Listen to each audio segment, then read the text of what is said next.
¿Alguien me puede confirmar que está bien? Sí, la vemos bien, la vemos bien. Perfecto.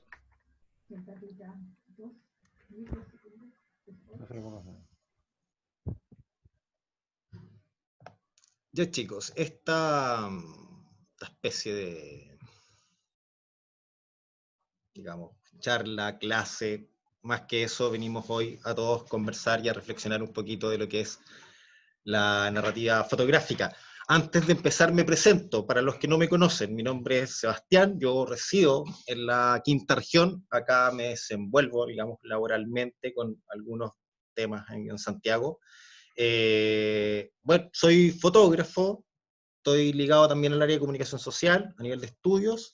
Dentro del área fotográfica, yo principalmente me dedico al arte visual. Dentro del área del quehacer fotográfico, soy documentalista y también trabajo, digamos, como reportero gráfico o prensa. Y también imparto talleres y clases, digamos, ese es mi abanico, digamos, en mi quehacer en un contexto normal, no estamos en contextos normales, pero digamos a eso me dedico a grosso modo. Y hoy estamos, y por cierto también tengo un relato fotográfico porteño, un documento, una serie autoral, la cual titulé Postales Humanas, y lo vinculo también con el área de arte visual, digamos, que es generar obras visuales a partir de obras fotográficas o documentación. Y hoy estamos acá en un tema que a mí me apasiona mucho, incluso dentro de contextos históricos es controversial, porque también la narrativa, aparte de contener conceptos que son absolutos, también tiene un espectro interpretativo y relativo, que es muy grande, un poco incluso subjetivo. Entonces es la mezcla de dos elementos muy interesantes que se logran entrelazar. Los resultados, digamos, siempre son más nutritivos en términos comunicacionales.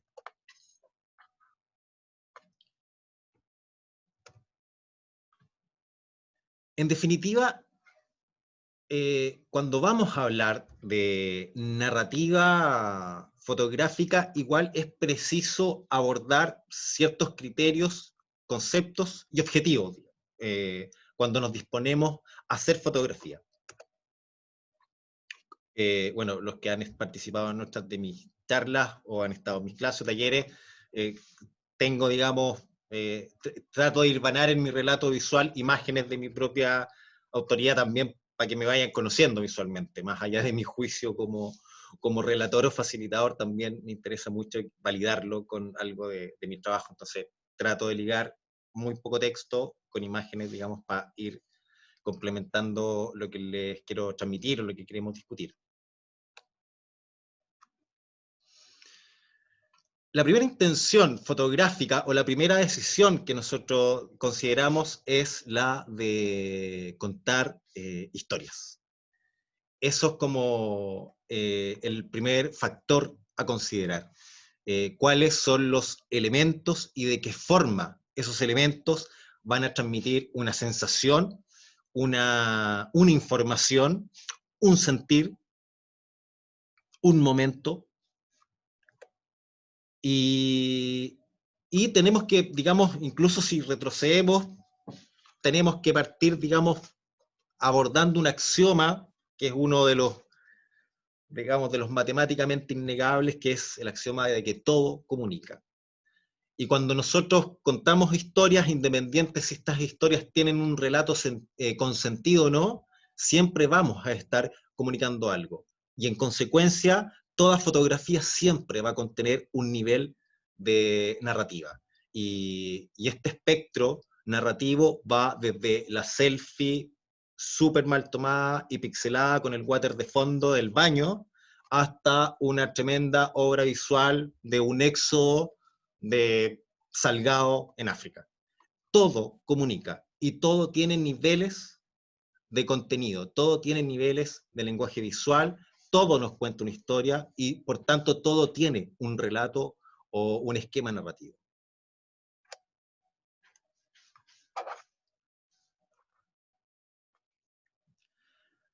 Por tanto, llegamos a un mundo académico, podríamos decir, donde ya la academia se hace parte y efectivamente acá hablamos de componer. Constantemente colegas me están invitando a hablar de composición, precisamente porque también en los esquemas docentes, conducentes a títulos fotográficos o en talleres, siempre es una de las áreas un poco más difusas en la comprensión, en la adhesión de contenido. Y claro, si no tenemos ciertos niveles de lenguaje visual, que ya lo vamos a repasar, cuesta un poquito determinar cuáles son los elementos y, según ciertas normas sugeridas, cómo agrupar estos elementos para contar historias. Yo soy un poco contrario a enseñar fotografía compositiva desde las normas de composición. A mí me gusta ejercer ciertos ejercicios anteriores porque creo que precisamente la narrativa parte desde una internación que no tiene que ver con el manejo de equipos. Pero eso lo vamos a ver un poquito más adelante. Y acá quiero llegar a un término que es relevante para lograr como consecuencia una gran narrativa fotográfica. Y acá vamos a estar hablando de lenguaje visual. Preciso. ¿Qué es el lenguaje visual? El lenguaje visual es la interpretación cerebral de lo que percibimos con los ojos. Y acá viene un interrogante un poco filosófica, contemporánea y social respecto a qué hace que una imagen sea una imagen para alguien. Y claro, si lo analizamos desde el macro, e incluso desde aspectos culturales, por supuesto, que si sacamos un semáforo y lo colocamos en una tribu perdida en África, no van a correlacionar su figuración y su acción. Es como la película, ¿se acuerdan Los dioses? Parece que se volvieron locos, creo que se llamaba, donde una botella de Coca-Cola cae en una tribu también perdida en África y genera un caos de proporciones. Bueno, tenemos que ir reduciendo ese macro ejemplo hasta nuestros lineamientos, formas de pensar o ideología, porque no siempre, y hoy en día estamos viviendo tiempos polarizados, donde entendemos que no todas las imágenes significan lo mismo, pero digamos en un lenguaje común, donde sabemos que el azul es azul para la mayoría de las personas. Es la interpretación cerebral de lo que percibimos con los ojos, a partir de una serie de íconos, signos, señales que se construyen en un denominador común relativamente entendible para todos.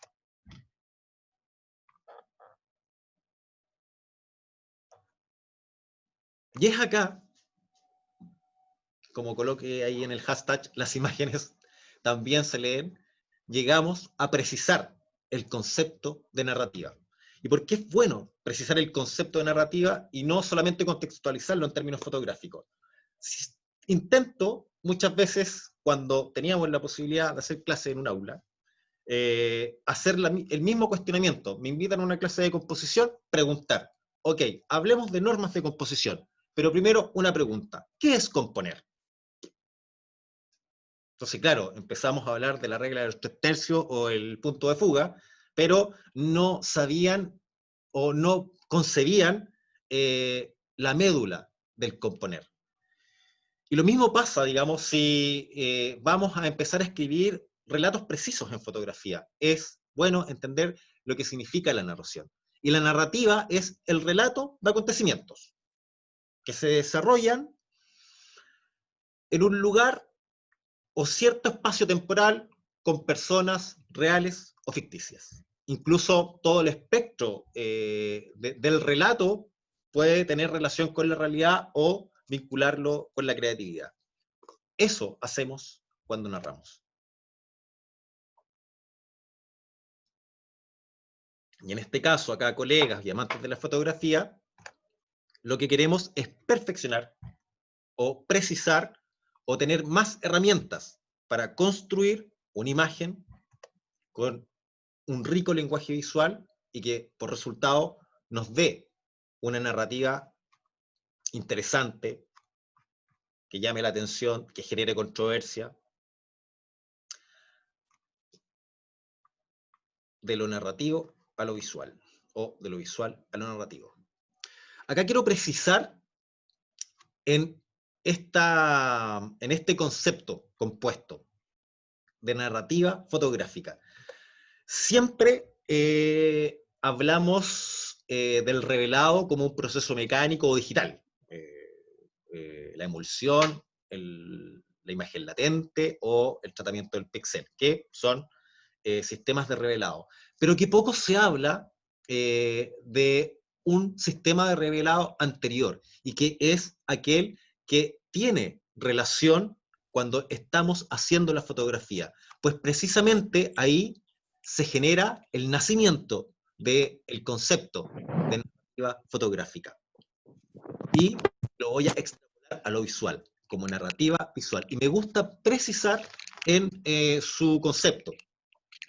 Leo una cita que desarrollé ahora en la tarde, que es la capacidad de la imagen en contar una historia a través del discurso visual o el lenguaje visual, y que nos remite a un mundo el cual, y acá tenemos que pararnos y aplaudir, se revela parcial o totalmente la interpretación de aquella imagen.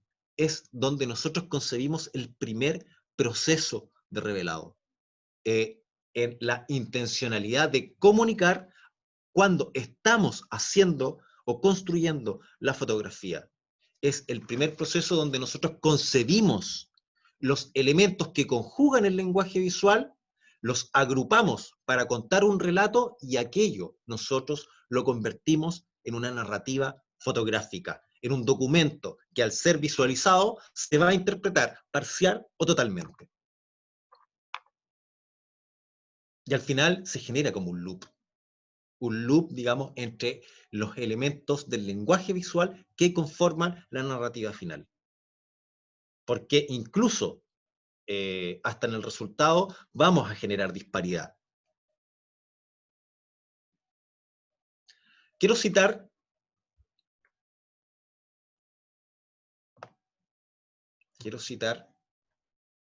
a este profesor español, Universidad de Barcelona, Joan Fontcuberta. El lenguaje de la fotografía articula la historia en la medida en que la historia da sentido a la fotografía.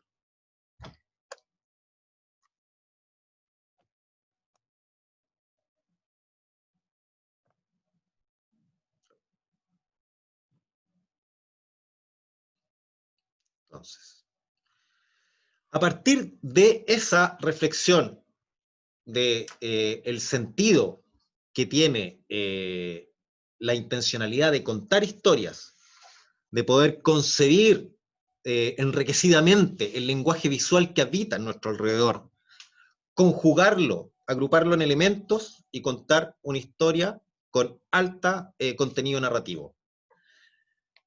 Eso lo podemos discutir después, pero ahora también quiero abordar ciertos aspectos por los cuales podemos ir ya considerando situaciones cotidianas en nuestro quehacer fotográfico para la elaboración o la identificación de alto contenido narrativo. Por eso, acá voy con construyendo narrativa visual desde la perspectiva de, y acá lo agrupo en 3 o 4 partes, para abordar la narrativa en lo práctico, desde que agarramos la cámara fotográfica hasta el momento en que nos vamos a hacer fotografía. Entonces, vamos a construir narrativa visual desde la perspectiva de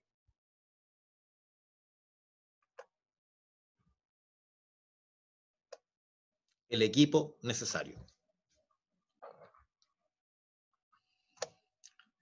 Le pedí una imagen a una amiga, Vivian, se las presento. Googleen, a los que no conocen, la historia de Vivian Maier, por favor. Gran exponente de la fotografía callejera, parte de la historia contemporánea de la fotografía que hasta el día de hoy se sigue escribiendo. Vivian Maier, por favor, googleenla después de la clase. Y bueno, el equipo necesario. Y acá también vamos a un poco discutir apreciaciones que también tienen que ver un poco con el clima político de la escena fotográfica. ¿Cuál es el equipo? A mí me gusta, yo tengo un taller de fotografía urbana, y cuando yo estoy en mi taller relatando cuál es el equipo más idóneo para disfrutar lo que es la disciplina de la fotografía urbana, mi respuesta siempre es la misma: cualquier dispositivo, ya sea cámara profesional, una reflex de inicio de gama, una full frame, una compacta o tu teléfono celular. Todos los equipos son propicios para hacer este tipo de fotografía, urbana al menos. Y por supuesto tampoco voy a caer en la demagogia de decir, no, es igual, la cámara da lo mismo. No, porque hay distintos aspectos y distintos niveles del quehacer fotográfico donde la variante de los elementos o las herramientas que estamos ocupando sí cobra un valor. Pero desde el general, yo me voy a salir de mi quehacer laboral fotográfico, y la inmensa mayoría de ustedes también son amantes de la fotografía, y incluso cuando yo no estoy trabajando, mi pasatiempo también es la fotografía, y me gusta hacer fotografías para mí. Y cuando yo hago fotografías para mí, por supuesto que dejo de lado el requerimiento técnico, dejo de lado la academia, y simplemente soy yo, orgánicamente relacionándome con el dispositivo que tengo a la mano para hacer la fotografía que a mí más me plazca. Entonces, yo dentro de, digamos, de esta reserva académica, yo no soy un defensor de que solamente tenemos que hacer fotografía con óptica real, sino que también podemos ocupar la mecánica digital, como lo es un smartphone, para hacer fotografía. Y más aún, cuando las tecnologías y los alcances que estas tienen en términos visuales, o sea, hoy tenemos celulares que están haciendo fotografía gama alta. Entonces, yo mismo puedo hacer un ejercicio de revelado digital y créeme que incluso puedo llegar a encontrar más píxeles efectivos en el último iPhone que en una 5D Mark III. Entonces, es muy relativo ese mundo, y por eso digo, hay que separar los requerimientos técnicos, donde sí se necesitan herramientas y componentes técnicos precisos para la elaboración o construcción de cierto tipo de imágenes, y su velocidad para crear ese tipo de imágenes, versus cuando es por pasatiempo, donde cualquier dispositivo nos sirve. Disfrutemos de la fotografía con lo que tengamos a mano, y no coartemos la posibilidad de aprender más de fotografía porque no tenemos cámara, porque también lo podemos hacer con el celular. Si nos desmotivamos a aprender más fotografía, estamos renunciando a aprender más lenguaje visual. No porque no tengamos la cámara, tenemos que desaprovechar la oportunidad de enriquecer nuestro lenguaje visual para ser más enriquecedores nuestros relatos y nuestra narrativa fotográfica. Por tanto, ¿qué equipo necesitamos, digamos, como para poder enriquecer nuestro relato visual? En términos generales, no hay, digamos, un condicionante. Ahora bien, construyendo narrativa visual desde la perspectiva del contexto.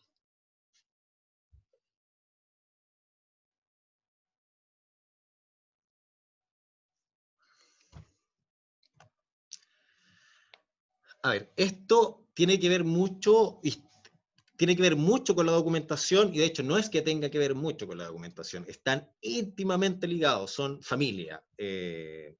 La documentación nos dicta una edición fotográfica por la cual una seguidilla de imágenes nos van a contar una historia con un denominador común, o un relato cronológico o no, en el cual estamos exponiendo un tema, que si tú sacas una foto, el tema te queda incompleto. Cuando nosotros vamos a construir imágenes, ya voy a salir a la calle a contar historias fotográficas, tengo que tener especial cuidado con los contextos, porque precisamente son los contextos los que me van a enriquecer mi relato, mi lenguaje, precisamente porque vamos a ahondar en estos denominadores comunes. Primero, tenemos contexto físico, el lugar, donde estamos geolocalizados. Tenemos también un contexto temporal, el momento y el lugar. Tenemos contextos emocionales también. Tenemos contextos relacionados con los protagonistas, un sujeto. Tenemos contextos inertes, cosas. Entonces tenemos que identificar aquellos contextos que nos van a ayudar a hilvanar la oración.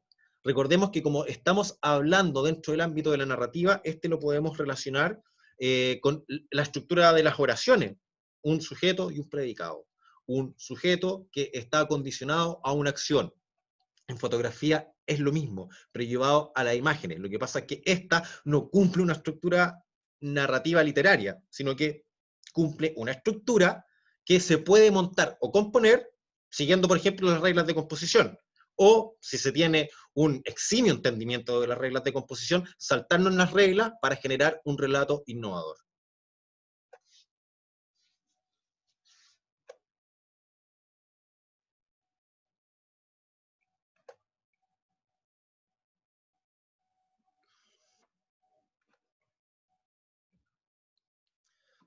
Construyendo narrativa visual desde la perspectiva de aspectos compositivos.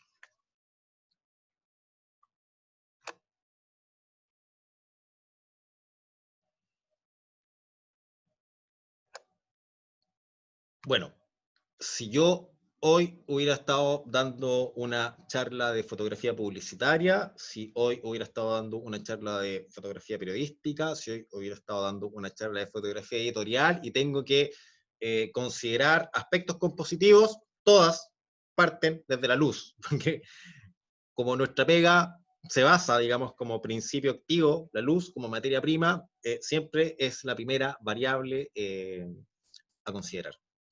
Los aspectos lumínicos. Si estuviéramos hablando de fotografía urbana, retrato urbano, retrato callejero, vamos a llegar siempre al mismo principio. Siempre tenemos que evaluar las condiciones lumínicas ambientales, medioambientales incluso. Quiero hacer un alto, detenerme un poquito, porque, claro, constantemente voy a tener que recurrir a hablar de composición. Por tanto, quiero hacer, digamos, esta reflexión respecto a las normas de composición que podríamos hacer también, eventualmente, una charla o una clase de normas compositivas. Y en lo personal me carga. ¿Por qué razón? Por lo mismo, porque creo que tenemos que abordar ciertos principios anteriores a estrictamente las normas de composición. No saco nada con dar la tarea de, oye, tráeme 5 retratos urbanos con puntos de fuga, si no tenéis muy claro en qué contextos tú podéis enriquecer esa acción de hacer retratos con puntos de fuga. Hay que hacer ejercicios anteriores que tienen que ver más con nuestro interior y con nuestra forma de observar.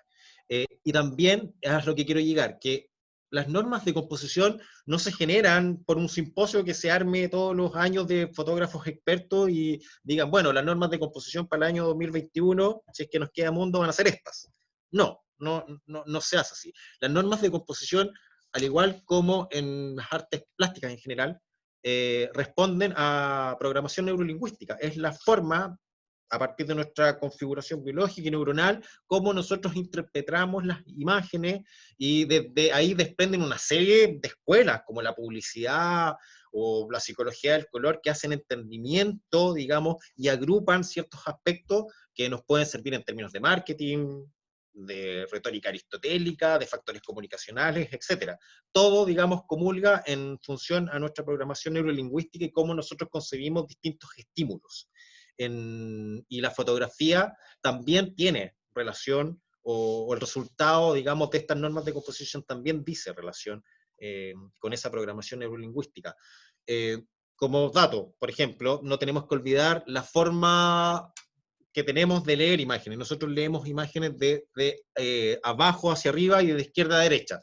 Ya concibiendo esa verdad científica, ya es una herramienta a considerar a la hora de posicionar nuestros elementos para construir imagen visual. Y sobre todo si queremos dar preponderancia a la narrativa. Prosiguiendo con los aspectos compositivos, interesante considerar curvas, líneas, puntos de fuga.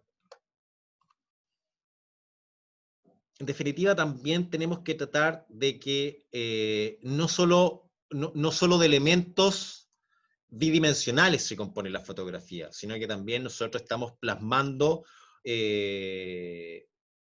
fondos, cielos, contrastes de colores, luces y sombras, superposición de elementos dependiendo el ángulo, la visión y la óptica que estemos ocupando, y todas esas consideraciones son decisiones que van a reforzar o debilitar un relato.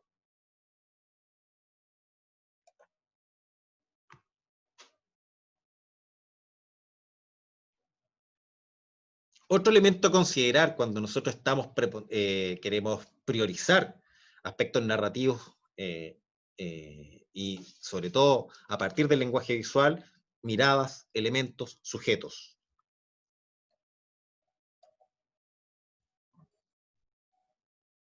Precisamente la acción de la mirada nos genera una detención fotográfica. Cuando nosotros vemos un sujeto, digamos, que está interactuando y desde ese segundo que tú plasmaste y decidiste que esa fotografía se iba procesado, la miras y te hace detenerte, reflexionar o dar un respiro, es porque tú ya estás logrando una interacción que va más allá del segundo que captaste, sino que estás contando una historia que en tu cabeza está procesando a partir del lenguaje visual.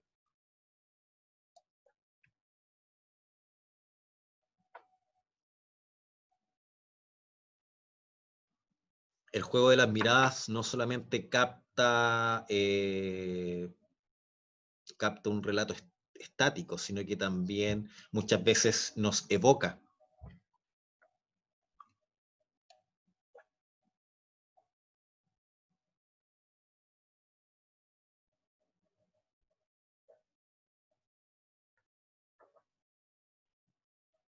Por ejemplo, en esta fotografía, nosotros estamos mirando con ahínco lo que también el sujeto fotográfico está mirando.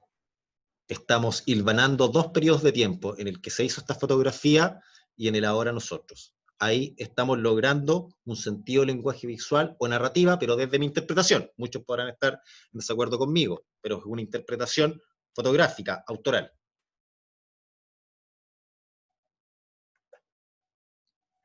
Y acá viene la parte más importante, sobre todo para considerar aspectos relativos a la composición. Y esta es un área donde yo me desenvuelvo apasionadamente porque yo sé que acá tengo alumnos, talleristas y colegas que han estado también en algunas de mis instancias o certámenes. Y yo sé que ellos me van a decir, ya, Runner, de nuevo, es que no puedo concebir el hecho de construir narrativa, de estar atentos a los elementos compositivos y el lenguaje visual, si no nos detenemos en nosotros mismos a partir de una acción que no tiene que ver con el aparataje, no tiene que ver con un dispositivo para hacer fotografía, no tiene que ver con la capacidad tecnológica de nuestro celular o con la amplia gama de píxeles y variada óptica que tiene nuestra cámara. Tiene que ver con nosotros mismos y nuestra propia capacidad de observación. Yo puedo enseñarte un año completo técnicas fotográficas, te puedo enseñar acá yo las normas de composición, podemos acudir a grandes expertos mecánicos, técnicos fotográficos, y sí, vas a salir un gran fotógrafo a requerimiento, sin nulo lenguaje visual, nulo. Entonces, te voy a pedir que me saques una fotografía o una astrofotografía, vas a aplicar todo el contenido matemático para lograr una fotografía correcta. Pero eso va a ser tu último objetivo, lo correcto. Cuando nosotros empezamos a suministrar o a nutrir una imagen con contenido visual, con narrativa fotográfica, enriquecemos el contenido y le damos un mayor peso al relato. Y es lo que genera la autoría y lo que hace que una fotografía trascienda en una obra, en algo que tú tienes que no solo mirarlo en el segundo que fue, sino que te detienes a observarlo.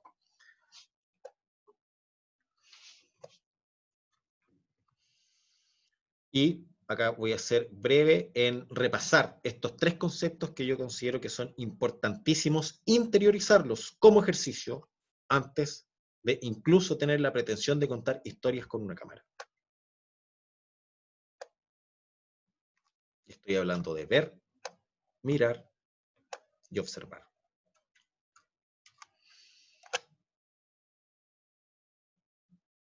Entendamos que ver es la concepción que tenemos de que en nuestro entorno están ocurriendo fenómenos visuales, pero no nos detenemos en ninguno. Es solo la percepción periférica que nuestro entorno está lleno de estímulos visuales, formas, colores, en definitiva, algo pasa en nuestro alrededor sin detenernos. Y yo creo que la inmensa mayoría de nuestro ser persona, cuando transita por la ciudad, inmersos en la vorágine, estamos en ese formato, solo en ver. Prácticamente pasamos por inadvertido todo, porque simplemente vamos raudo a nuestro siguiente objetivo. Ahora bien, la evolución de esa acción es mirar. Cuando miramos, es a consecuencia de ver, de tener esta percepción periférica de acontecimientos visuales que ocurren en nuestro alrededor. Cuando nosotros miramos, nos detenemos en un cuadro específico de nuestro plano visual. Prestamos atención a un evento en particular. Y esa acción de prestar atención a un determinado punto de nuestro espectro visual es de carácter objetivo, porque en definitiva también puedo sacarte, digamos, desde tu amplitud visual general y llevarte hasta mi punto de mirada. Es algo que está ahí.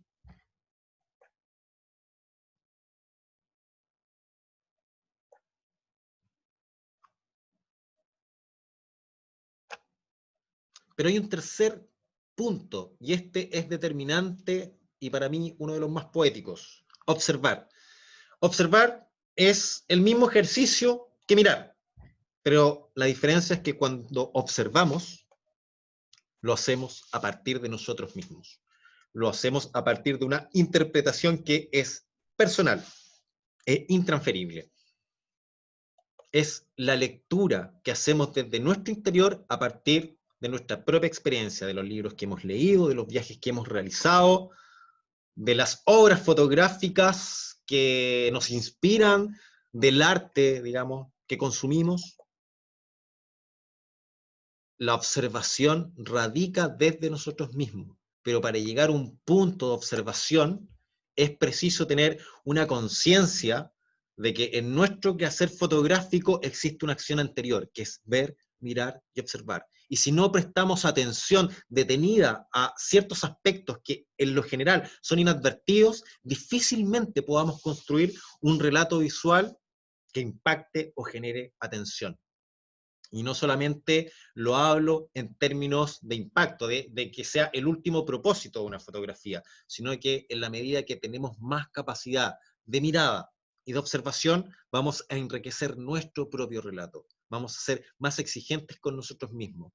Hagamos el ejercicio, levantémonos en la mañana con esta concepción de ver, están pasando cosas a nuestro alrededor, de empezar todos los días cuando caminemos de la casa al metro, al trabajo, cuando tomemos la locomoción colectiva, cuando nos subamos al auto o a la bicicleta, que espero pronto ya todos podamos hacerlo, empecemos a hacer el ejercicio de detenernos simultáneamente en muchas cosas a detención. Con eso también vamos a ejercitar la memoria y también la memoria fotográfica.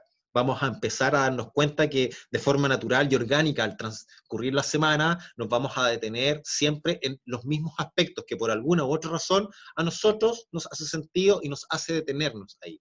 Vamos haciendo ese ejercicio y vamos a empezar a descubrir un mundo nutritivo que ocurría a nuestro alrededor y no nos dábamos cuenta. Hay una cita que yo siempre empleo, que es el descubrimiento de lo cotidiano y lo extraordinario, o lo extraordinario que tiene la cotidianidad. La cotidianidad está lleno de situaciones que en sí mismas podrían ser obras visuales.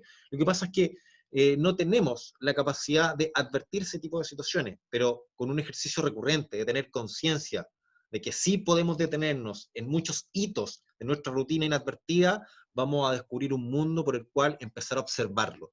Y en la observación, en este punto de vista que tiene que ver con nosotros mismos, emerge la capacidad autoral y creacional que cada uno de nosotros tiene, tanto amantes de la fotografía como profesionales.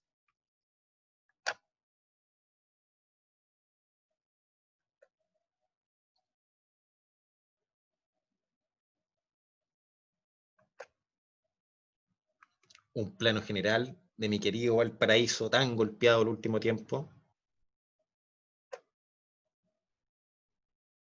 pero hay esperanza. Quiero terminar el relato y la presentación con algo que nos dice Henri Cartier-Bresson. El fotógrafo no puede ser espectador pasivo no puede ser realmente lúcido si no está implicado en el acontecimiento. Me encanta esta cita porque es una implicancia, es la máxima implicancia política que la fotografía tiene en su desarrollo desde que existe en sociedad. La fotografía marca pauta, marca opinión pública, y cada persona, hoy que estamos viviendo en una sociedad donde todos los días se están produciendo muchísimas imágenes, tenemos que intentar de nosotros mejorar el contenido visual. Hoy hay un exceso de imágenes carentes de alguna lógica común en cuanto al lenguaje visual. Podríamos decir que casi estamos dentro un poco de la cultura de imágenes desechables. Y eso no tiene que ver por el hecho de que son muchas imágenes que se producen todos los días. Tiene que ver mucho porque hoy todo lo que se está produciendo se hace desde el nivel de ver. Me parece que en la medida que nos adentremos en este proceso de mirada y observación, vamos a involucrarnos más en este proceso de hacer imágenes para construir cada uno de nosotros las mejores imágenes para nosotros mismos. Están conforme con nuestro trabajo visual, que cada vez que lo revisemos digamos, sí, esto es lo que quería contar. Incluso cuando nosotros hacemos imágenes con alto contenido narrativo, las imágenes evolucionan. El proceso de imagen que tú estás mirando en este momento, en esta imagen que te gustó mucho, que la revelaste, tú la archivas, la vuelves a ver en un año más y vas a encontrar lecturas nuevas. Es lo enriquecedor de una imagen que está concebida desde el lenguaje visual. Este es el relato que yo quería comentarles para que ahora nos tomemos el tiempo que nos permita para que podamos conversar y responder las preguntas del caso. Gracias por esta tremenda convocatoria a lleno total, así que ahora quedo atento ahí a las preguntas y a la conversación. Gracias a ti, Sebastián. Siempre un gran aporte. Es un viaje intelectual escucharte. Es muy bueno, de verdad. Tenemos aquí ya algunas preguntas que yo te voy a leer, algunas preguntas que dejarán acá, pero también les invito, chicos, si alguien quiere hacer alguna pregunta con Sebastián, pueden dar su manito virtual ya y nosotros vamos llamando. Aquí Vicente te pregunta, ¿tomas alguna precaución para fotografías y manifestaciones? Sí, las más que se puedan. Desde el 18, yo creo que los colegas incluso más avesados, que tenían mucho más experiencia que yo, en situaciones de violencia o alto riesgo, yo creo que ninguno estaba muy preparado para, digamos, ese tipo de dinámica. Así que, digamos, sobre la marcha hemos aprendido a cuidarnos, ya sea con implementos o entre nosotros mismos, pero claro, básicamente se entiende que hoy estamos en un escenario que es bien bélico en términos de lo que está pasando en la calle, así que claro, el casco, yo sé que muchos me van a retar ahí porque yo soy súper porfiado por eso el casco, pero veo a varios colegas que se están riendo. Pero sí, pues, mascarilla porque el tema se torna irrespirable, su buena chaqueta, digamos, para amortiguar los impactos. Entiendo que ahora vienen las bombas de ruido, entonces no sé en qué va a terminar el ámbito de protección para los reporteros gráficos. Vamos a tener que salir con el traje de la NASA, yo creo, no sé. Pero sí, tomamos todas las resguardos posibles.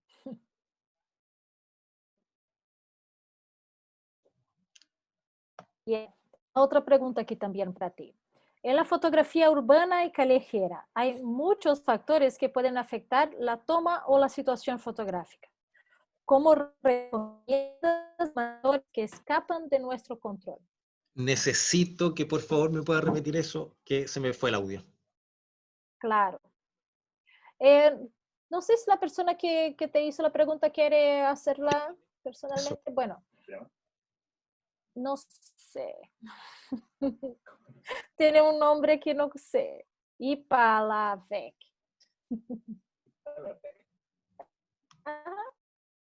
Te pregunto de nuevo. En la fotografía urbana y callejera, hay muchos factores que pueden afectar la toma o la situación fotográfica. ¿Cómo recomiendas manejar esos factores que escapan del control? Bueno, siempre cuando nosotros decidimos, hacemos la toma de decisión, vamos a hacer imágenes. A ver, esto siempre se supone que hay un protocolo, un libreto, el diagnóstico, por ejemplo, diagnóstico fotomecánico, y una serie, digamos, de aspectos relevantes que uno considera a la hora de hacer fotografía.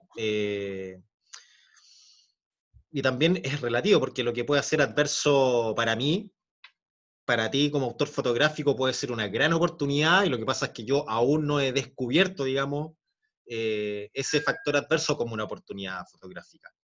No sé, yo no considero que yo tenga buenos tratamientos con los contraluces. Yo tengo colegas que lo hacen extraordinario. Entonces, para mí eso es un contra, versus para otro colega eso puede ser un acierto. Eh, a mí me gusta mucho, bueno, yo prácticamente soy un fotógrafo de archivo, ando con mi cámara para todos lados, me encanta procurar los días nublados para hacer fotografía, porque también soy un amante de la fotografía urbana. Eh, y tenemos también, no sé, pues, podemos encontrar, digamos, situaciones de adversidad en situaciones de riesgo como una marcha, protesta, que, digamos, no responden mucho, digamos, a una fórmula fotográfica, sino que también uno les da respuesta a partir del sentido común. Eh, Básicamente los criterios de fotometría son los mismos, digamos, en cualquier ámbito lumínico, porque, digamos, para eso están los márgenes mínimos y máximos para configurar la nomenclatura de nuestra cámara y poder hacer una buena fotografía. Entonces, claro, yo creo que tu pregunta va más evocada a lo compositivo y a los elementos adversos, pero que también son relativos, porque, como te decía, lo que puede ser adverso en términos para mí, por la práctica, para ti pueden ser una tremenda, digamos, oportunidad.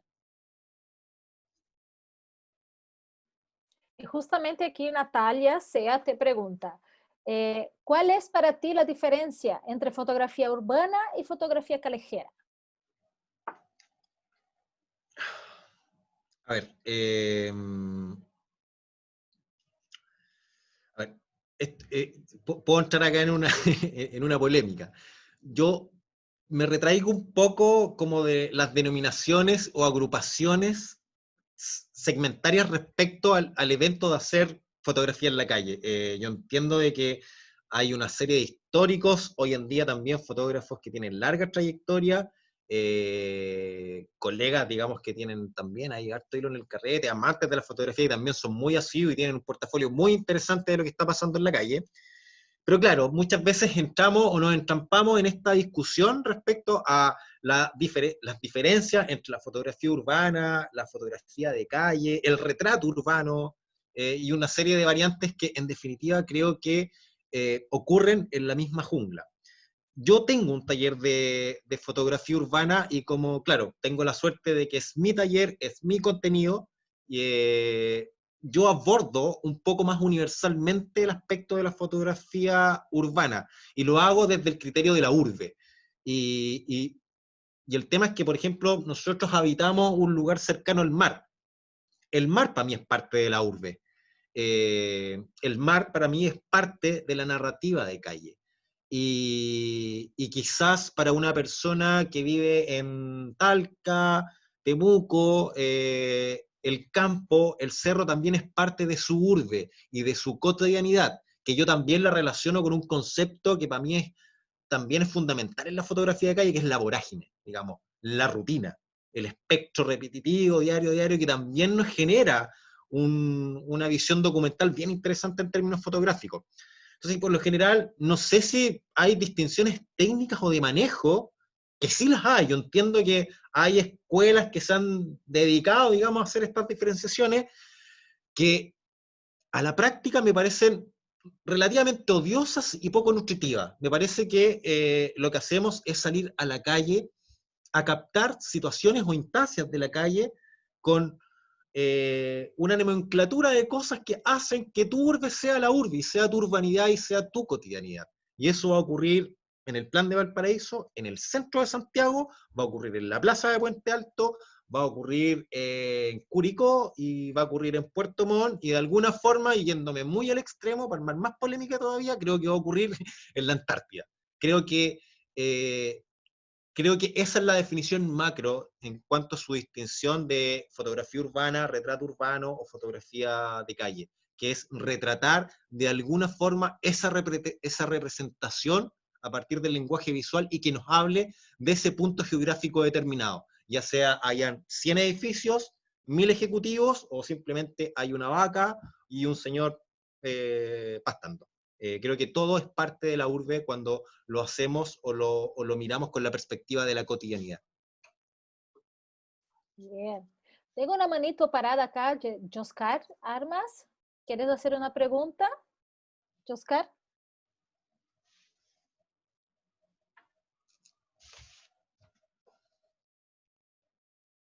¿No? A la una, al agua. Ya.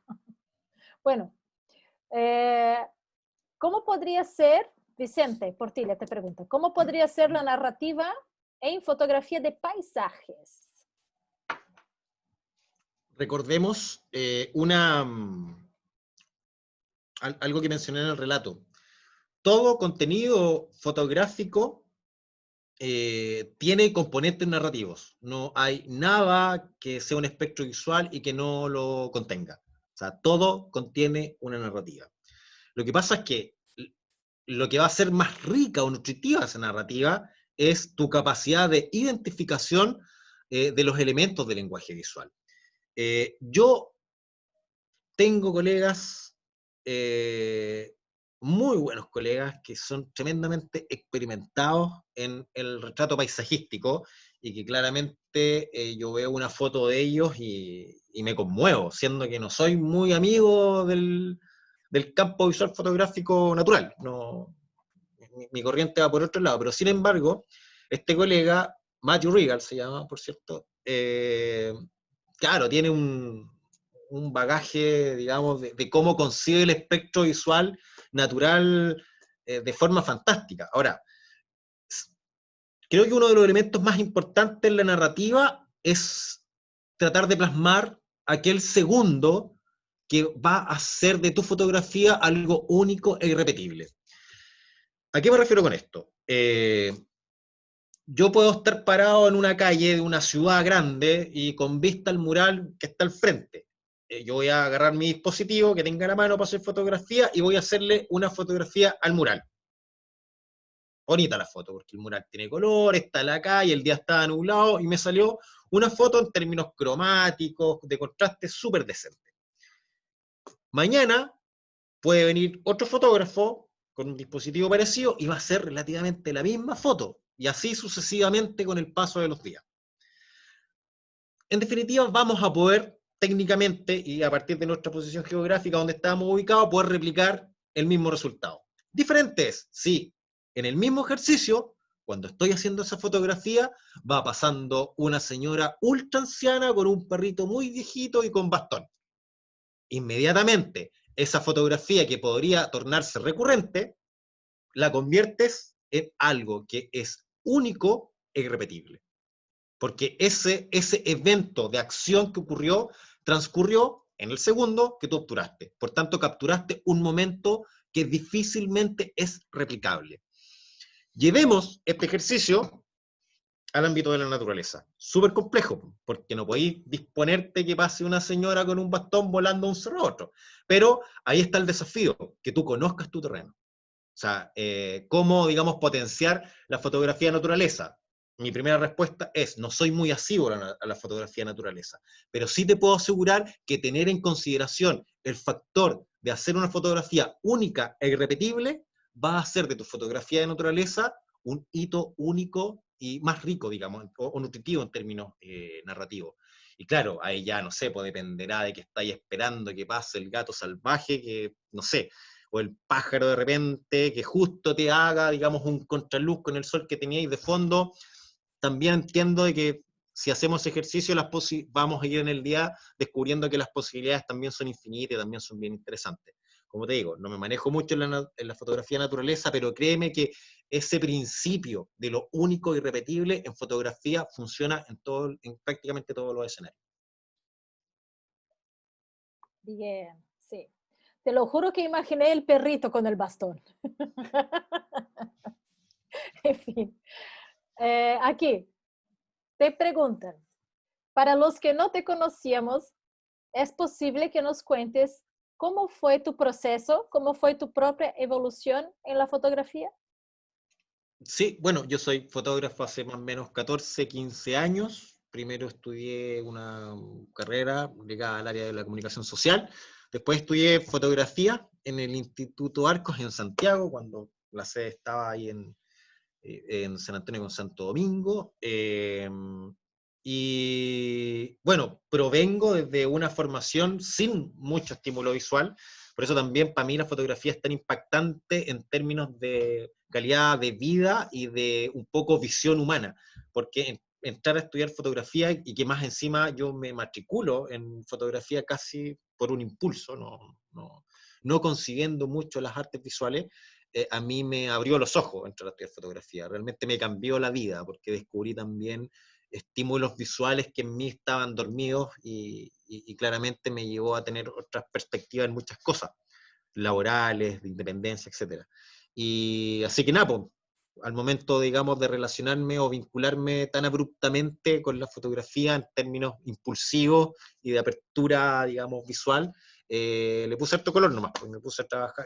Las primeras pegas que tuve fueron prensa, trabajé, mis primeras pegas fueron 5 años ligado a prensa, tuve la suerte de documentar la Revolución Pingüina en su momento, y las puertas de la vida hoy me toca también documentar el tema de estallido social.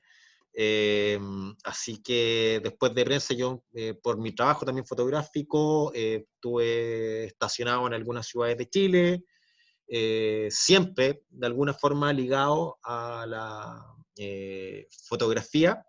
Nunca fui un fotógrafo de archivo, tuve trabajo, digamos, en prensa, hice muchos matrimonios, trabajé mucho tiempo en publicidad y en editorial, después tomé proyectos privados, estuve ligado a la gran empresa, estuve ligado a la empresa de vitivinícola haciendo fotografía, y nunca fui un fotógrafo de archivo, como que hacía bien la pega, pero no acumulaba mi fotografía para mí. Hasta, digamos, el tiempo donde yo descubro Valparaíso, y en Valparaíso me empieza a picar el bichito por la autoría, digamos, por hacer documentación, y yo en Valparaíso empiezo a explorar las aguas del arte visual, de generar un documento o un portafolio con un título. En paralelo, y mientras tenía pega, también tuve la suerte de poder hacer clases en área de comunicaciones y fotografía, pero siento que igual mi desarrollo, madurez, lo logré ya en Valparaíso, explorar las aguas de la independencia laboral en un área tan difícil como la fotografía, y más así, y más aún haciéndolo desde la autoría, o sea, de tirarte un, un piquero doble, fue violento, pero fue también súper nutritivo, digamos, también, y por eso también yo tengo un área ligada más motivacional, yo tengo una charla técnico-motivacional que muchas veces doy a secundario. El año pasado tuve la suerte de viajar a regiones para dárselo a algunos colegios, donde también plasmo un poco lo que significa emprender en el arte visual, más aún lo que es en el área de fotografía, porque es un camino tormentoso, súper difícil, sobre todo en un país como Chile, que tiene cero cultura visual, que tenemos cero educación artística, donde la mayoría piensa que el caso idea es vender arte. Entonces, claro, a la medida que vais venciendo como esos miedos y esas vicisitudes, te vais dando cuenta o se va abriendo en ti, digamos, un espectro, y trato, digamos, de que esa visión y esa ventana, hacérsela llegar a cabros que están en la media, por ejemplo, y para decirle, oye, las artes visuales son un camino, como lo es la ingeniería comercial, como lo es estudiar leyes, como lo es estudiar auditoría. Y me pongo a identificar una serie de situaciones donde el arte no está ligado con el hipismo, donde la fotografía no está ligado con fumar pito, sino que todo lo contrario. Si queréis ser un buen fotógrafo, aparte de tener talento, tenéis que tener capacidad de gestión, tenéis que tener disciplina, y toda esa estructura que de repente no es tan popular decirla, pero que si no se trabaja 50-50, no vaya a tener absolutamente ningún resultado. A mí me da mucho gusto ver en este panel a muchos colegas que están en esa, que están tratando de desarrollar áreas de gestión, que están haciendo lo imposible por seguir siendo buenos fotógrafos, buenos autores, y también tratar de enriquecer las áreas de gestión. La gestión, eh, el arte, cualquiera sea la disciplina, sin una fuerte área de gestión, probablemente quede en nada. Entonces, sobre todo en Chile, el área de gestión tiene que ser tremendamente fuerte, tenéis que meterte a fondo en todo porque tú cacháis, pues en Chile estructuralmente está hecho para que nos caguen, así que también emprender en términos de independencia, ser una empresa como persona natural, etcétera, conlleva cachos que son una pesadilla en un país como Chile, pues, así que también como actores sociales relevantes que comunicamos, también es bueno que estemos pendientes de lo que cuesta emprender para que también torzamos ahí un poco las manos del destino para que también mejoremos en ese aspecto. Eh, Siempre se me pregunta mucho, sobre todo los que conocen mi negocio en Valparaíso, porque también yo lo ligo con un negocio que es del arte visual, cómo se emprende en fotografía. Y claro, no hay una fórmula romántica de, sí, mira todos los atardeceres del mundo hasta que puedas lograr la captura perfecta en términos de luz. No, eso es mentira. La única forma de emprender en términos fotográfico es con una alta capacidad de gestión, sin descuidar lo otro, sin descuidar la narrativa, sin descuidar el perfeccionamiento, la crítica visual, sin dejar de consumir fotografía, sin dejar de enriquecerse con los pares, sin dejar de consumir otras disciplinas que van a complementar nuestra área visual, y todo eso a la juguera, multiplícalo por mucho tiempo, y ahí más o menos vaya a tener como una dimensión de lo que significa emprender fotográficamente. Es un camino largo, difícil, pero créeme que es súper bonito y enriquecedor, sobre todo cuando tú logras tener tribunas que puedan marcar la opinión pública favorablemente, cuando tienes vitrina para publicar una foto informativa, cuando has desarrollado un portafolio que es identificable, y eso no se hace apretando el botón, sino que se hace con un trabajo reflexivo de años. Y claro, pues tenéis que ponderarlo con la sobrevivencia, pues, cómo se vive, digamos, en Chile, en un país que cuesta tanto vivir de imágenes, de la creación, de los aspectos creativos.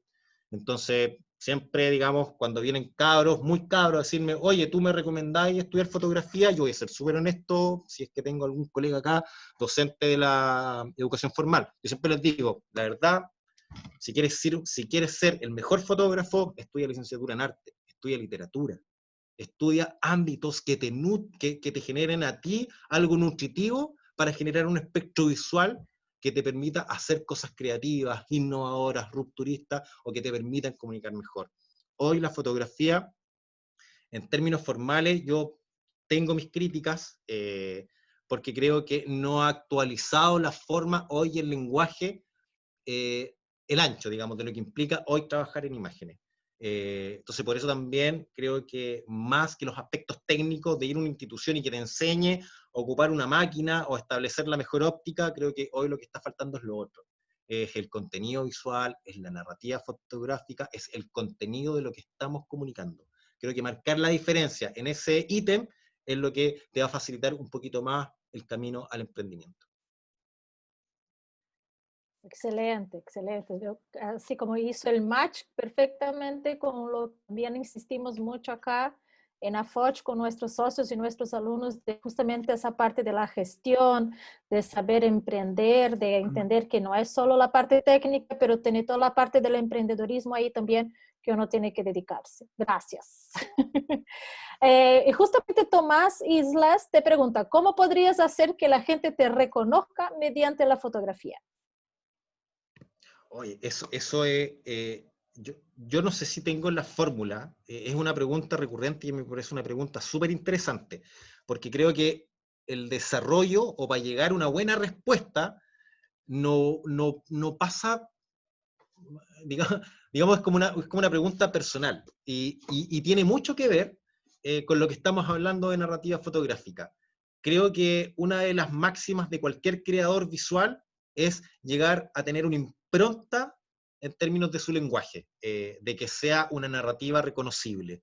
A mí me pasa, yo acá identifico, por ejemplo, acá hay colegas como Alexis, que yo admiro mucho, y yo sin saber que la fotografía es de Alexis Vera, yo solamente con ver su foto, yo puedo intuir, esta foto yo la cacho, es de Flash. Eh, y creo que generar, digamos, esa estructura es uno de los primeros objetivos que cualquier fotógrafo autoral pretende, de que tu obra sea reconocida, aunque todas las fotografías sean diferentes, vas a tener sellos que son reconocibles. Y esos sellos pueden ir desde los elementos comunes que constantemente aparecen en tus imágenes, puede tener que ver con la gama tonal o cromática con la cual tú revelas, puede tener que ver con la administración de los elementos, y puede tener que ver con un sinnúmero de cosas infinitas. Ese trabajo es de largo aliento. No hay una fórmula para empezar a hacerlo ahora y que en una semana más ya tengas un portafolio editado reconocible. Es un trabajo que demora mucho tiempo y no te estoy hablando de que demora 5 años. Creo que ese trabajo, como para confirmarlo a cabalidad, es un trabajo de décadas. Y por eso también nuestro trabajo se evalúa en la medida del tiempo. Nuestras obras visuales, yo vendo obras visuales, y nosotros entendemos en el negocio de las obras visuales fotográficas que las obras cobran valor con el tiempo. A diferencia de muchas otras obras de estructura plástica, la fotografía al revés, con el tiempo va cobrando más valor. Entonces, creo que, ¿cómo se logra? No dejando de hacer fotografía, o sea, hacer de tu fotografía un pasatiempo continuo. Yo sé que acá hay muchos amantes de la fotografía que no son fotógrafos, pero que les gusta andar sacando fotos todo el día. Y ese es un ejercicio hermoso. Y de hecho, yo también conozco personas que no son fotógrafos y tienen un portafolio reconocible. ¿Por qué? Porque han nutrido, digamos, su portafolio día a día. Cuando pueden, sacan sus cámaras y en la cotidianidad andan con buenos celulares y se ponen a hacer fotografías en el metro. Y así tú vas generando un portafolio reconocible. Sigan a Maritza González, Marita Feliz. Ella tiene en sus historias de Instagram, tiene una dinámica donde hace robados. Ella lleva como 3 años haciendo esa dinámica de robados. Y es súper reconocible, los robados de la Marita Feliz. Y no está exponiendo, digamos, en un museo, en un portafolio, pero tiene un portafolio digital, democrático, como Instagram, donde en sus historias constantemente están recurriendo y la gente dice, oye, ¿no te has subido robado? Bueno, ahora nadie puede hacer muchos robados porque tenemos que estar encerrados, pero, pero en su momento, bueno, es una fórmula, digamos, para que tu portafolio sea reconocible, es tratar de constantemente estar haciendo fotografía. Otro consejo es, por ejemplo, ocupar siempre una óptica determinada. Si vaya a salir a documentar, trata de siempre hacerlo con el 50, con el 85. Si te gustan los planos abiertos, trata de siempre documentar con el 35. Si andáis buscando algo más detallado, procura tirarle un 200 milímetros. Entonces también, por ejemplo, a mí, en lo personal, a mí me gustan los planos cerrados y todo lo que yo tengo relativo a postales humanas y que yo lo vendo como obras visuales, prácticamente el 80% está hecho con la misma óptica. Eso también es un factor para hacer de tu obra algo reconocible. Ocupar la misma óptica, ocupar la misma gama tonal en el revelado, tratar de ocupar elementos comunes en cada una de las fotografías. Personas, perritos, gatitos, la ventana, no lo sé, eso ya queda al espectro creativo. Pero también es tratar de determinar acciones comunes con actores similares una y otra vez en el tiempo, ir mejorando la performance y de esa forma, a la larga, inevitablemente, tu portafolio va a adquirir una identidad propia. Bien. Justamente mucho hablábamos de esto también el martes en el conversatorio que tuvimos. Marcos, tienes una pregunta genial que te voy a decir que haga por micrófono, así que puedes participar. Ya. Primero de todo, gracias Sebastián por la charla hoy día. Está increíble, increíble. A ver, yo había puesto dos preguntas, pero supongo que es la segunda, porque la primera ya la contestó, básicamente. Lo que pasa es que quería saber cuál era tu opinión sobre la intervención de la fotografía urbana. Por ejemplo, hay un fotógrafo que sigo bastante, que es un fotógrafo chino que se llama Ho Fan, que él interviene en la fotografía. Y que se le critica mucho porque dicen que él no hace fotografía urbana, porque son fotografías intervenidas. Entonces, para ti, ¿la fotografía urbana tiene que ser más real, entre comillas, o se puede dar esa libertad de intervenirla, como lo hace este fotógrafo chino? Hola Marco, ¿cómo estáis? Oye, Bien, súper bien. buena tu pregunta porque también yo la abordo mucho. Yo hago un taller de fotografía urbana y hay una sección, digamos, de ese taller donde yo hablo del pecado mortal de la fotografía urbana y que precisamente es la intervención. Ya. Ahora, yo después de hablar de ese pecado capital de la fotografía urbana, yo también hago una aclaración y que es la siguiente. Conozco el fotógrafo que tú estás mencionando y también conozco ahí la polémica farandulera respecto, digamos, si es fotografía o no.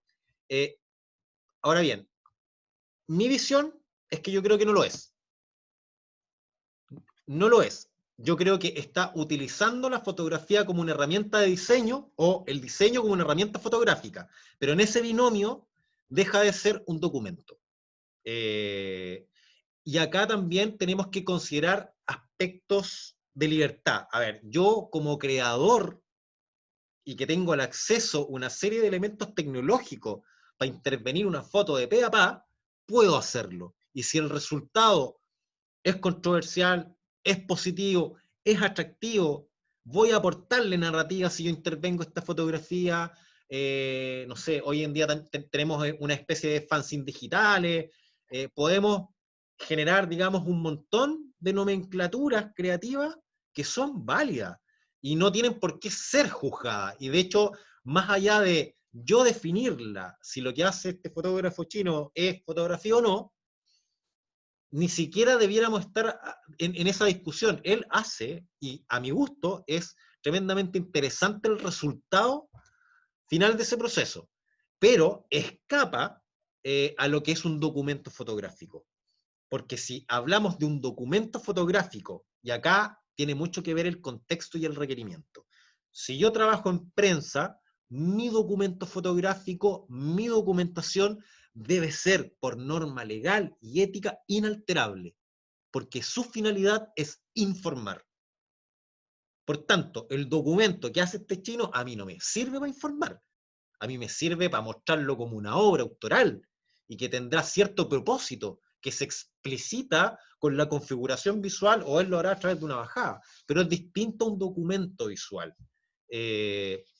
No es que un documento fotográfico no se debe alterar, pero no es que no se pueda alterar, porque sí puedo hacerlo. Y si en ese poder hacerlo mi finalidad es creativa, bien. Ahora bien, la discusión va a ser su denominación, porque claro, podemos inventarle una denominación, es una fotografía intervenida.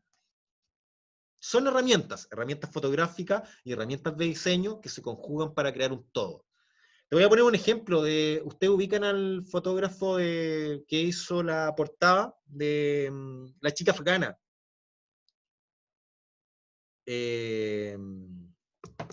Una ayuda de memoria. ¿Cómo se llama ese fotógrafo? Steve McCurry. Steve McCurry, gracias.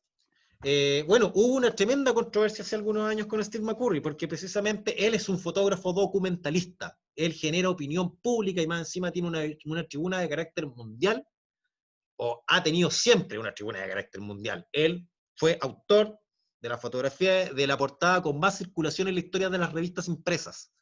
O sea, él ya es parte, digamos, de la historia del diseño de la fotografía y de las revistas. Entonces estamos hablando de un fotógrafo documentalista de renombre mundial con alta credibilidad hasta hace como 4 años atrás, donde en una de sus exposiciones se descubrió que habían unas obras que habían estado sujetas a alteración. Y era una basura, porque en definitiva era un carro, era como una carreta donde en la foto original iban 5 y lo que hicieron fue sacar a 2 cabros chicos. No tenía ningún sentido esa alteración. Pero ¿qué pasa? Que por más mínima que haya sido esa adulteración, es gravísimo. Es totalmente grave, porque abre una puerta, que es, como dijo el ministro Briones estos días, abre una puerta que no se deja, que es difícil de cerrarla. Porque precisamente la fotografía tiene como espíritu un nivel, la fotografía documental tiene un espíritu de comunicación. Entonces los parámetros de modificación son mínimos. Y adulterar, digamos, el contenido para profundizar, exacerbar, estás cometiendo un atentado terrible contra la opinión pública. Sebastián, una pregunta precisamente sobre eso que estás hablando.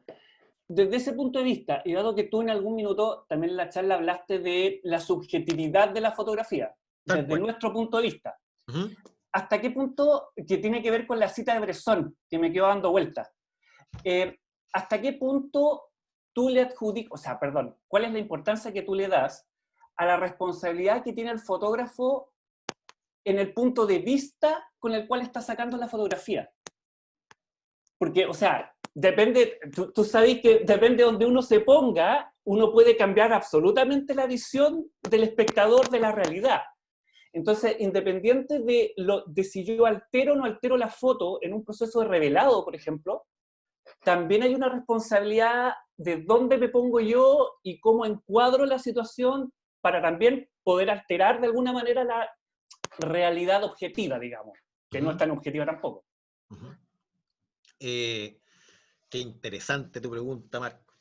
Esto tiene mucho que ver y está ligado también con las líneas editoriales. Y las líneas editoriales tienen íntima relación con la capacidad autoral que tienen los fotógrafos. Por eso no es antojadizo cuando tú vas a entrar a un staff fotográfico o vas a postular una agencia pide algún requerimiento tuyo, antes de cualquier cosa te van a pedir un portafolio, porque precisamente quieren cachar tu mano y te van a googlear, y van a cachar dónde aparecieron tus fotos anteriormente y qué marco teórico se les dio. Es como la reacción de un periodista, o sea, discutía en algún momento de la vida con un amigo periodista, y él me decía, hay dos líneas bases de periodista. El periodista que va a hacer la pega correctamente, que va a redactar periodísticamente lo que le pidan que redacte, y la tendencia que quieran que sea, o sea, pega esa redacción, versus los periodistas que se toman la libertad de investigar, y ellos presentarles al editor el documento ya resuelto. Toma, acá está. Es que no va con la línea editorial. Bueno, si no te gusta, se la presentaré a otro diario. Creo que en fotografía también hay ciertos niveles. Yo sé que hay un montón de cabros que hoy están haciendo fotografía y trabajan independientemente de algunos medios, y no hay que juzgarlos, porque es súper difícil el mercado laboral fotográfico de prensa, es súper reducido, así que no ataquen a los colegas cuando pienses que están trabajando con el enemigo, porque lo que ellos están haciendo es solamente hacer fotos para un banco de imagen de un medio de prensa. Y es sabido que hoy las imágenes, más que se apeguen a las líneas editoriales, son sus líneas discursivas y de redacción las que están marcando la señal, no la fotografía. Así que por favor, no nos ataquemos entre colegas. Entonces, claro, hay colegas que están haciendo las fotos, o sea, están generando una enmarcación de contenido a requerimiento. Esto está pasando, fotografíalo, mándame, digamos, la primera edición. Y eso también los colegas lo cuidan mucho, ¿no? Cuando generalmente tú despachas un medio, no despachas las 700 fotos que hiciste, tú haces una preselección y despachas 25, porque el servidor no te va a dar más. Entonces también hay una responsabilidad comunicacional, y yo les doy por sentado que incluso hasta el colega que trabaja para el Mercurio no manda todas las fotos, sino que manda lo que él cree ético enviar. Así que cuidémonos entre nosotros, no nos juzguemos. Pero volviendo a tu pregunta, Marco, va ligado con eso. Cada uno de nosotros tiene, digamos, una línea de construcción visual, y si en mi espectro laboral, que yo lo tengo, por cierto, puedo tomarme la libertad de componer y enviar libremente a los medios que yo despacho. Yo sé que no es una libertad que todos los colegas tienen, pero es parte de las reglas del juego. Entendamos que la fotografía no es una opción poética etérea de factores morales. También la fotografía es un elemento de trabajo, y los colegas tienen que hacer su pega muchas veces que se les requiere. A mí me da mucha rabia cuando de repente un contador auditor le dice al fotógrafo, oye, que soy vendido porque trabajáis por Mercurio, pero el contador auditor trabaja para el Banco de Chile, po. Y se lo dice desde el computador de la oficina. Entonces, por favor, todos de alguna forma trabajamos para el sistema. Así que no me vengan con esa retórica, digamos, discursiva acerca, digamos, de las líneas editoriales. Todos de alguna forma tienen que hacer la pega. Y créanme que la inmensa mayoría de los colegas la hace con muchísima responsabilidad, aunque su portafolio caiga en manos del Mercurio Copesa. Créanme que es así, porque yo los conozco muchos de ellos. Y en relación, y volviendo a tu pregunta, Marcos, es eso. No se trata de posicionarnos, sino que también tenemos que considerar una serie de factores. ¿Para quién trabajamos? ¿Cuánto es la libertad de acción que tenemos? Y eso más que nada, digamos. Son lecturas que se apegan o no al mensaje que nosotros logramos captar. Muchas veces nosotros vamos a tener las competencias necesarias para trabajar por un medio y no para otro. Y eso no quiere decir que no seamos lo suficientemente capaces como para que nos acepten en los dos medios, sino que simplemente un medio se apega más a la línea autoral que tú tienes como fotógrafo. Es todo. Mira, la pregunta ahí fue como una clase aparte, ¿o no, chicos? Ya. Caco, tú tenías ahí tu mano paradita hace rato. ¿Quieres hablar? Hola, hola. Gracias, Sebastián, por la charla. Yo te voy a traer un poquito para atrás porque la pregunta mía era relacionada con lo de Marita Feliz. Dale. Yo igual yo sigo hace tiempo a Marita Feliz, ¿Ya? me gustaba el robado, ¿Ya? el robado en urbano, todo. Pero no le pillaba la magia. ¿Ya? Y hasta que un día, X motivo, se me echó a perder mi cámara. Y un amigo me prestó una cámara análoga, ¿Ya? que ahora ya estoy como más o menos metido en el tema de la analogía. De hecho, hasta me armé mi propio cuarto oscuro, yo revelo mis fotos y todo. Lo que sí, la diferencia que hice yo fue que ahora ya no voy donde la persona que le quiero robar una foto. Voy y le digo, empiezo a entablar una conversación con ellos, o con él, o con la abuelita, el caballero, el niño.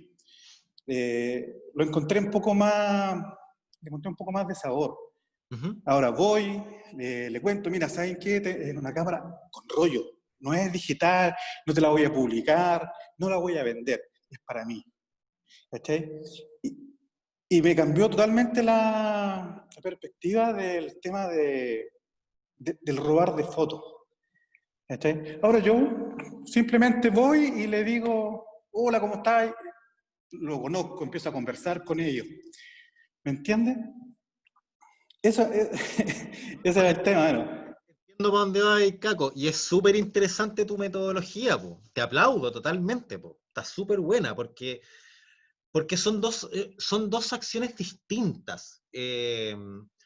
Incluso lo que tú estás haciendo puede resultar más complejo y te voy a dar un criterio para complejizar tu ejercicio. Eh, si analizamos un poco la historia de los grandes retratistas de la historia, no solamente de la fotografía, los tipos que retrataron los reyes de la Edad Media, y un sinfín, digamos, de los grandes retratos de la historia, y analizamos un poco el ejercicio que ellos hacían para tener retratos fehacientes, ellos convivían con sus retratados, los conocían. De hecho, hay casos o crónicas históricas de arte donde los tipos vivían años, 10 años, para lograr un retrato que a la posteridad se convirtió en patrimonio de la humanidad, porque fue el tal nivel, digamos, y no solamente por el detalle de sus formas o de su expresividad, sino que cómo ellos lograban retratar su esencia. Entonces, lo que tú haces es un ejercicio que es súper nutritivo y que incluso podríais seguir explorándolo, por ejemplo, haciendo retratos de largo aliento, convivir de alguna forma con una familia, conocerla y que tu resultado de todo ese portafolio sean las fotos que sacaste al último, porque te vas a dar cuenta que en la medida que tú involucraste con ello, lograste captar una sensibilidad que si tienes la expertise, la vas a lograr traducir o hacer la conversión a tu cámara. Lo que hace la Mari es otro ejercicio y que también es tremendamente nutritivo. En lo personal, a mí me gusta mucho el otro ejercicio, el robado. ¿Por qué? Porque el robado tiene un desafío también que es matemático y que se aplica mucho Sí. a la fotografía urbana, que es la proporción 1000 a 1, o sea, de 1000, una te sale. Por eso también, ojo, paciencia y no se frustren con los resultados. La fotografía urbana es de una proporción demoníaca, o sea, no porque salgan a la calle y hagan 100 fotos, puta, bueno, me salió una buena, es lo que sucede, es lo que pasa, no se frustren. Y de hecho ya la gran literatura dice que más o menos la proporción es 1000 a 1, o sea, como de 1000 fotos que hacemos, una es válida como para incluir en un portafolio, una es válida como documento, ¿cachai? O sea, no se frustren. Y hoy día tenemos la tecnología que está a nuestro favor, excepto Pacaco, que está haciendo fotografía análoga, que tienen que cuidar los disparos. Pero bueno, me parece súper interesante tu ejercicio. Una por la complejidad, no es la complejidad del análogo, pero también hacerlo desde la óptica antigua también está entrete, digamos, porque también el resultado, la emulsión, la imagen latente también le da una misticidad y un trabajo elaborado que tienes que hacerlo con tus manos y con la expertise de revelado. Y eso también, el día de mañana, cuando te queráis pasar de lleno una digital, vaya a cachar que los criterios que hoy día estáis empleando con la análoga te van a servir, pero infinitamente para la era digital. Ambos ejercicios, ya sea tú que concebidamente haces un retrato al robado, son dos escuelas tremendamente interesantes, de peso, pero que no se contraponen en ningún caso. A mí me gusta mucho el tema del robado, sobre todo por esa espontaneidad que muchas veces no se trata del retrato que tú le hiciste a la persona que le robaste el caracho, sino que muchas veces ese caracho representa un relato social, muchas veces representa un retrato urbano, muchas veces representa un retrato denominador común de angustia, de preocupación, de estrés o de alegría. Es distinto hacer un robado en el metro, 6:30 de la tarde, cuando venís de vuelta, que hacer un robado en un recital donde va a estar tu banda favorita. Te vas a dar cuenta que los denominadores comunes son variantes. Vas a encontrar en el metro gente triste y en el recital vas a encontrar gente contenta. Y generar, digamos, esa variedad es súper interesante también para conocer tu urbe y también te va a ayudar en tu proceso de mirar y observar y advertir cosas que en su momento estaban ignoradas. Incluso va a llegar al detalle de advertir sensaciones en las caras de las personas. Y por otro lado está tu camino, Caco, que tú te sentáis, tú generáis un panorama y generáis un ejercicio que no solamente es nutritivo en términos fotográficos y tus resultados como retrato, sino que es nutritivo en términos del alma. Y qué bueno que tú me emplazaste de esta forma, porque yo soy un promotor de que la fotografía como pasatiempo es tremendamente favorable para las personas. Yo me desmarco absolutamente de la escuela que demoniza la masividad de la fotografía. Por el contrario, yo siento que si en el mundo son 7.000 millones de personas que tienen acceso a un dispositivo para hacer fotografía, para mí son 7.000 millones de potenciales fotógrafos. Lo que pasa es que lo que marca la diferencia entre el profesional y el amante de la fotografía es el requerimiento. El profesional tiene las competencias necesarias para cumplir cualquier tipo de requerimiento técnico adecuado para elaboración o imágenes de fotografía. Versus el amante de la fotografía que no tiene esa presión. No se contraponen. Entonces me parece que también ahí tú planteas que a partir, digamos, del ejercicio que tú estás haciendo como un pasatiempo personal, es súper nutritivo. No se contrapone a la academia, por el contrario, saca lo mejor de ella para seguir perfeccionando este ejercicio tan interesante que tú estás haciendo y que también es tan nutritivo para nosotros como pasatiempo. Empleemos la fotografía para hacer de nuestros días un poquito más entretenidos. Vale, te pasaste, gracias. Genial, ¿no? Y además es otra onda, el tema del análogo, ese olor a químico, ¿no, Caco? Es, no sé, adictivo, adictivo. Quien no conoce tiene que alguna vez en la vida sentir el rico olor de los químicos. Bueno, con todo eso yo creo que contestamos también la pregunta que había hecho Miguel, ¿o no? Miguel, dime. Quedó más o menos contestada porque Miguel estaba preguntando acerca de cómo haces tú para que el observador se sienta presente en la escena. ¿Cierto, Miguel? Sí, la verdad de las cosas que, a todo esto, disculpa, hola Sebastián, hay una sensación que me produce al ver las fotos de Sebastián, que lo sigo hace bastante tiempo, y es que al ver su fotografía me hace estar presente en el lugar, que no es algo que me ocurra con todos los fotógrafos. Muchas veces la fotografía se ve plana o no tiene esa sensación de presencia. Sobre todo, bueno, las del puerto, que son geniales, pero por ejemplo las del estallido social. He visto muchas fotos, muchos registros, pero no me llevan al lugar. Las fotografías de Sebastián me llevan al lugar donde fue tomada la foto, o sea, me siento ahí, no sé cómo se logra eso. Puede tener una respuesta a eso, Miguel. Yo hablé un poco de los contextos a la hora de construir narrativa fotográfica. Y hay uno de los contextos que es tremendamente importante, que es el físico o la localización geográfica, que también es un contexto para hacer fotografía. Yo soy muy orgulloso de llamarme a mí mismo un fotógrafo local. Yo soy un fotógrafo de Valparaíso. Ese es mi territorio, donde he explorado el arte visual, donde he retratado el puerto, y hoy por hoy también me toca documentarlo en una época que es tremendamente adversa. Y claro, acá quizás mi respuesta no es tan técnica, sino que es más bien romántica, y me lo voy a permitir. Yo llevo cerca de 6 años en Valparaíso, y yo llevo documentando sin aliento Valparaíso constantemente, su portafolio, que tuve la suerte de que se hiciera conocido en la ciudad de Puerto, lo logré plasmar en obras visuales, que tengo la suerte de que hoy esas obras visuales están literalmente en los 5 continentes. Están colgados en al menos una pared de los 5 continentes. Entonces empecé a observar Valparaíso. y llevo tiempo haciéndolo, no me sé todo de Valpo. Mucha gente me pregunta o me localiza a mí porque piensa que soy experto en Valparaíso y no lo soy. Yo llevo documentando poco a poco Valparaíso. Y a partir de, y yo siento que Valparaíso de alguna forma me agarró buena, posó para mí. Y los resultados han gustado y de eso he podido vivir. Y he podido establecer mi área de emprendimiento. Y claro, para bien o para mal es mi área de trabajo.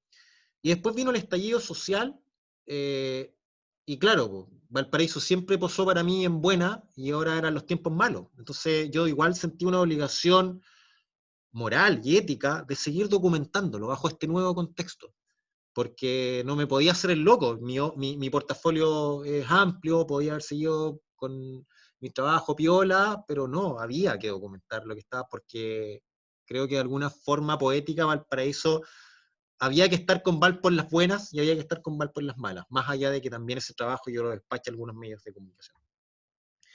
Porque la inmensa mayoría de lo que yo he documentado desde el 18 de octubre a la fecha es parte para mí propio, digamos, en mi rol de fotógrafo documentalista. Más allá de que hay una mínima parte que, por supuesto, sí tiene que ir a algunos medios de comunicación. Entonces, cuando tú me dices, de alguna forma me sitúo en tu fotografía, no teniendo con exactitud la respuesta, digamos, a esa impresión, creo que el factor geográfico o el contexto geográfico que a mí me sitúa en la narrativa visual de Valpo tiene mucho que ver, porque creo que he ido conociendo Valparaíso, y más allá de irlo conociendo a cabalidad en su dimensión, he ido perfeccionando la forma de cómo observo Valparaíso.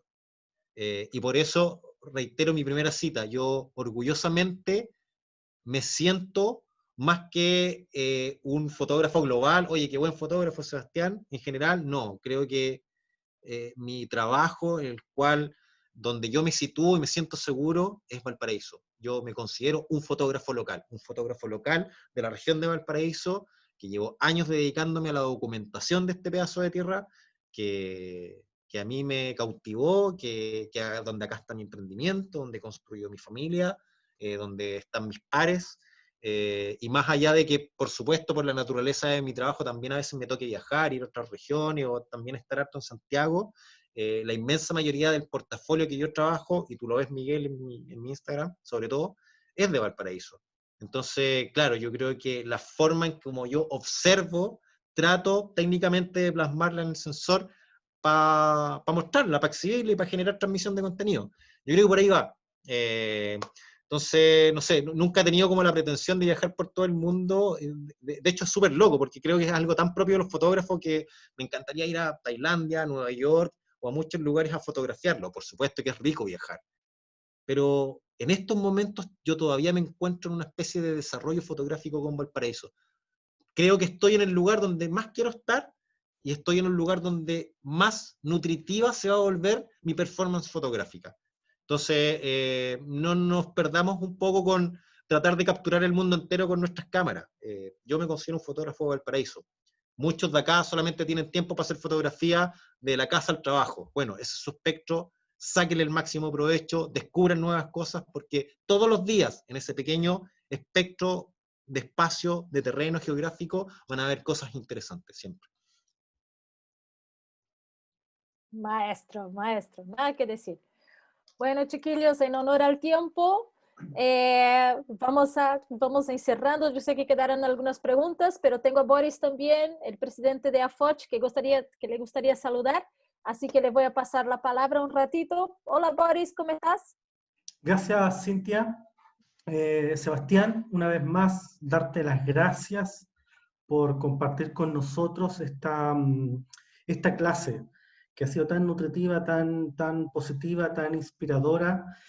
Mira, a nosotros nos encantan los colegas que no son egoístas con su conocimiento, y tú compartes todo lo que tú sabes con tanta generosidad.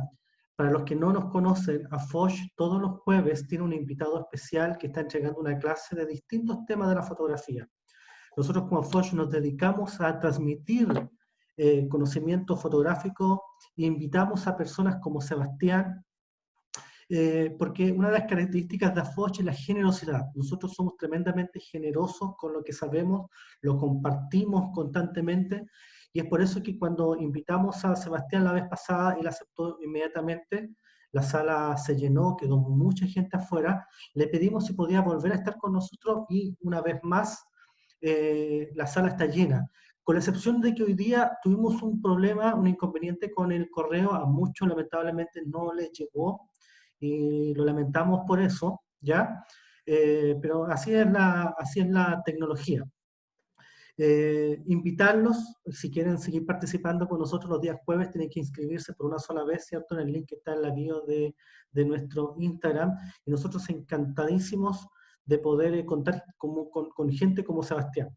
Así que Sebastián, va mi agradecimiento de parte de todo el equipo de AFOCH por estar con nosotros una vez más, y aún así, como siempre va quedando gente afuera, tal vez en un tiempo más te volvamos a invitar porque una cosa que nos dimos cuenta es que tienen muchos seguidores, y nos escribían diciendo, yo quiero un cupo, yo quiero un cupo, yo quiero un cupo.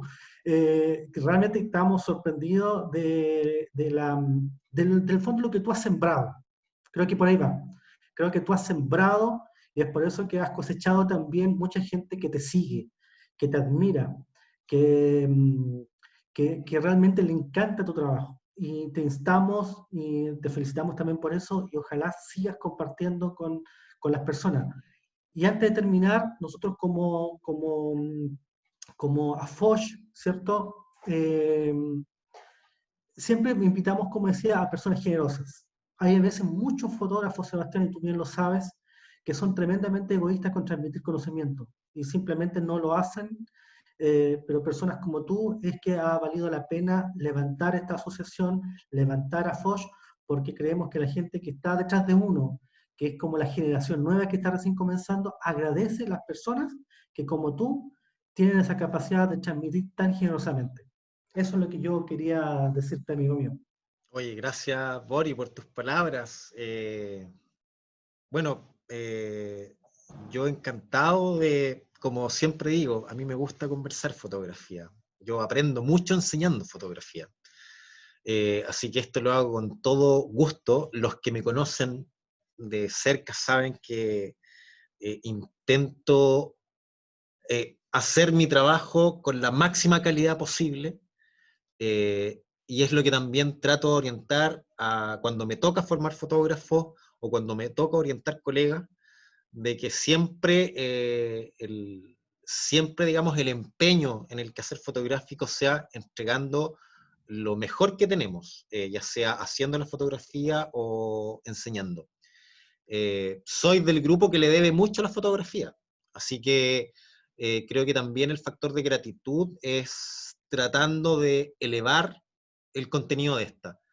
Por eso también yo soy un persecutor, más allá de la técnica fotográfica, de hablar mucho acerca de composición y contenidos narrativos, porque yo tengo una urgencia de aportar al menos en esa área en mi país, de que podamos crear mejores contenidos. Hoy tenemos las redes sociales a nuestro favor, la tecnología a nuestro favor, tenemos un sinnúmero de herramientas que tenemos que explotar mucho más. Tenemos que adquirir muchísimo más lenguaje visual, porque si adquirimos más lenguaje visual vamos a entender mejor los símbolos y las señales en cualquier ámbito comunicacional, desde el punto de vista cuando leamos las noticias, vamos a concebir mayor entendimiento de los fenómenos que nos están ocurriendo, y hoy por hoy, sobre todo que ya estamos a vísperas de entrar al mes de la fotografía vuelve a cobrar relevancia actual y contingente. Antes del 18 de octubre, los audiovisuales y los fotógrafos eran un universo rezagado de personas que andaban con cámaras cuáticas. Después del 18 de octubre, todo lo que es el mundo audiovisual y fotográfico cobró una relevancia de primera línea. Nos dimos cuenta de lo importante que era el ejercicio de nuestro quehacer, porque a partir de nuestro trabajo pudimos liberar gente injustamente detenida, a partir de nuestro trabajo pudimos prevalecer justicia, a partir de nuestro trabajo se limitó el accionar represivo de las fuerzas policiales, nuestro trabajo generó agenda, pauta y opinión pública. Y hoy tenemos una tremenda responsabilidad laboral y ética. Tenemos que estar transmitiendo contenidos, más allá de las líneas discursivas o la visión de país que cada uno tiene. Simplemente no perdamos de vista la capacidad de ver, mirar, observar, intentemos comunicar mejor, cada vez más, relacionémonos entre pares, hablemos de fotografía, consumamos obras visuales, que eso también ayuda mucho, digamos, a la performance fotográfica. Y nada, bueno, los que me conocen saben que cuentan conmigo, yo trato de contestar todo a través de mis redes.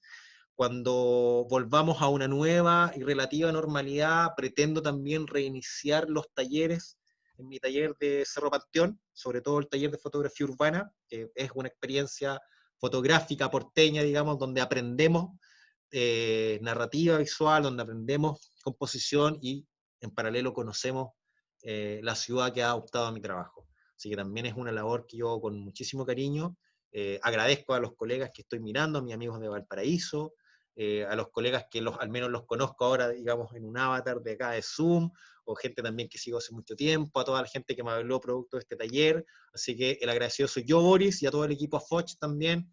Qué buena instancia, continúen con esta senda de entregar conversaciones y reflexiones interesantes a esto que nos apasiona tanto, que es la fotografía. Muchas gracias a ti. Y nosotros, como tú ya sabes, tenemos una tradición, y la tradición es tomarnos una foto todos. Así que le vamos a pedir, por favor, que todos enciendan sus cámaras, ¿ya? Porque esta es una tradición que tenemos. Luego le compartimos también la foto a Sebastián para que él lo pueda compartir si quiere, para que sepan que la charla pueda ver que mucha gente se ha adherido a la charla. Así que le vamos a pedir a todos los colegas que por favor enciendan sus cámaras, y nuestro colega Alex Contreras, que es nuestro fotógrafo digital, nos va a tomar la foto. Sí, claro. Sí, pónganse todos lindos, pongan la mejor cara, si tienen familia, gatos, perros, llamen a los niños, todos para que aparezcan acá en la foto. El gato de Sebastián. El gato de Sebastián. Vamos a perder a Sebastián. Oye, yo les explico siempre, son varias tomas, porque la pantalla no da para más, así que como hay tanta gente, vamos a hacer en este caso son 3, vamos a repetir, y tengo acá, el orden que ustedes tienen en la pantalla también es diferente, así que vamos por la primera. Eso, ahí tengo a Andrés, a Miguel, como siempre, aportando, ya. Vamos 1, 2, 3, y la primera, miren el pajarito, vamos a decir, como la antigua. Entonces tengo la primera imagen y vamos para la segunda pata. Ahí tengo a Vicente, Manuel, Carlos Carrizo, Andrea Ortega, todos ahí saludando. Vamos 1, 2, 3, sí. Súper bien. Buen Ángelo, ahí Ángelo también aportó. Y oye, Rosana Podestá estaba para acá, que la conocemos, pues, una amiga también. Y Rubén también, que de Uruguay siempre nos visita. Un abrazo, Rubén. O sea, de Paraguay, perdón.